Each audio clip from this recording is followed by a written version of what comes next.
rabaa waa in la wadaago walaalahay ku xiran bartayda YouTube saddex fikradood ama saddex ganacsi oo 2021 la hirgelin karo kuwaasoo yani wax fiican laga faa'iidi karo yani dadkeena iyo dalkeena anfici kara saddexda ganacsi oo kala ah greenhouse cafe and cafeteria and fishing yani waa saddex section oo waqtiga maanta la joogo muhiim u ah dalkeena iyo dadkeena haddaan ka hadlo sectionka koowaad oo ah greenhouse yani ama waxaan loo yaqaano beerta dadan yani beerta dadan waxay wax badan taraysaa ama wax soo saarka dalkeena ayay kor u qaadaysaa waxayna wax badan yareynaysaa yani wadamada ajnabiga wadamada dariska alaabaha inooga yimaado waana beer yani wax badan laga kaafto adduunka hadda inta badan la isticmaalo oo 90% dunida adduunka maanta waa laga raystay beertii banaaneed ee banaanka lagu beeri jiray mashruuca labaad oo ah cafeteria iyo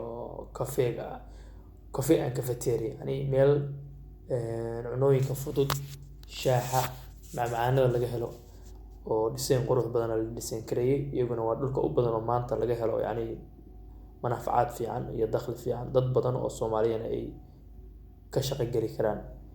mashruuca saddexaad oo ah kalluunkuna waa wax Ilaahay badda dheer Ilaahay inasi ku manaystay waana wax loo suuq geyn karo wadamada dariska inala ah oo aan lahayn badaha